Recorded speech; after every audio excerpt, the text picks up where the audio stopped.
सामने वाला शत्रु सतर्क होकर के वहीं पर हमला करता है। इसलिए 4-5 दिन जबलपुर वालों को कई बार नींद नहीं आई जब अभी पाकिस्तान की ठटरी बढ़ रही थी। और क्या गजब का भारत, 1971 का भारत थोड़ी है, ये तो 2025 का भारत है। 300 किलोमीटर अंदर घुस करके मारता है। और हमें मजा तो तब आया जब सरकार ने कहा कि 24 घंटा के अंदर जितने पाकिस्तानी नागरिक हैं वो देश छोड़ दें। इतनी बेगमें निकली। अच्छा देखो, मजा बात ये है, उनके खसम वहां है। अब बेगम, तो हमें बड़ी हंसी आई कि धन्य रे पाकिस्तान, लुगाइयां संभाल नहीं पा रहा है देश, क्या खाक संभालेगा। बेगमें भारत में खा पी रही हैं, उनसे देश क्या संभलेगा। इसलिए हम तो कहते हैं कि पाकिस्तान को सरेंडर कर देना चाहिए। जब लुगाइयां ही नहीं संभाल रही तो देश के हलवा संभालोगे तुम। लेकिन I proud of you Indian army. तो हमको बहुत गर्व है अपनी भारतीय आर्मी पर। धन्य है भारत के जवान। देखो, आप लोग मानते होंगे, हमारा तो सीधा सिद्धांत है भैया, देश के 2 ही रियल हीरो हैं। जो पर्दे पे आते हैं वो तो नचैया हैं। देश के 2 ही रियल हीरो हैं, सरहद पर खड़ा जवान और खेत में खड़ा किसान।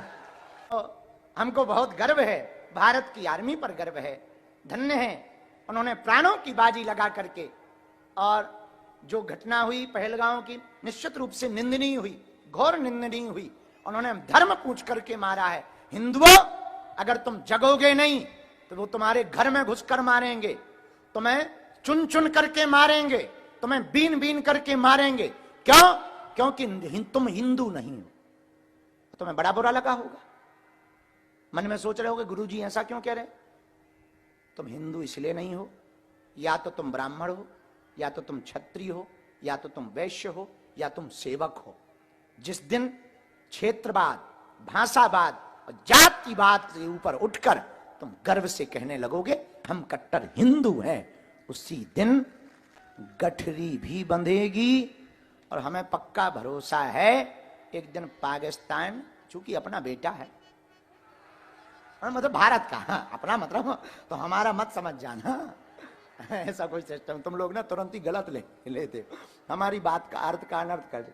मतलब भारत का बेटा, अब बेटा है तो बेटा ही है। हो जाते हैं, बिगड़ेल औलादें होती हैं। अब सबके, भारत के कई पिता ऐसे उनके बेटा बिगड़ेल है।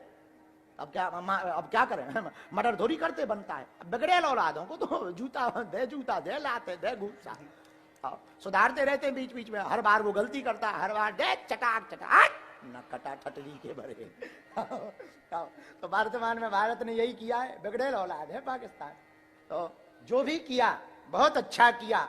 अब हम यही कहेंगे प्रधानमंत्री जी से और भारत की आर्मी से कि हम फिर से अगर वो थोड़ा टटर पटर करे तो पीओके में घुस करके झंडा गाड़ देना चाहिए। हाँ, यही मौका है, सही मौका है, अभी मौका है।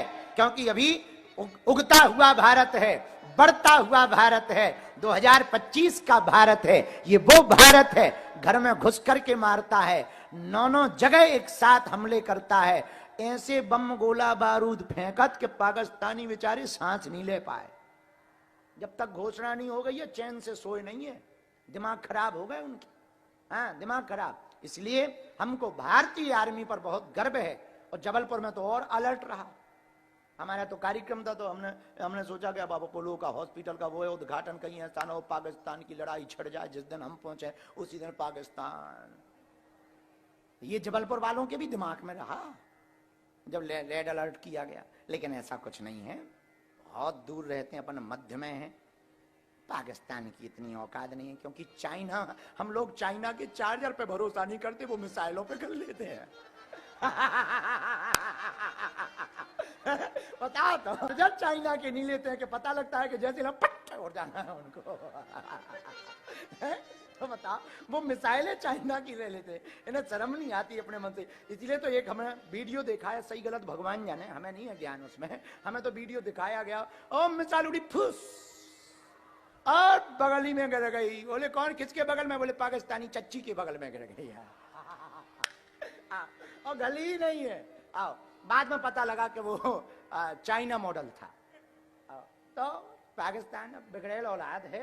हमें भरोसा है भारत की आर्मी पर। इस बार अगर वो आंख दिखाए तो हम तो यही प्रार्थना करेंगे, पीओके को ले लेना चाहिए, समय बहुत बढ़िया है, क्योंकि ऐसा मौका बार बार मिलना नहीं है। और एक बार पुनः आप लोग भी धन्यवाद दो, हम भी भारतीय आर्मी को खूब खूब धन्यवाद बागेश्वर धाम की स्पीड की ओर से दे रहे हैं।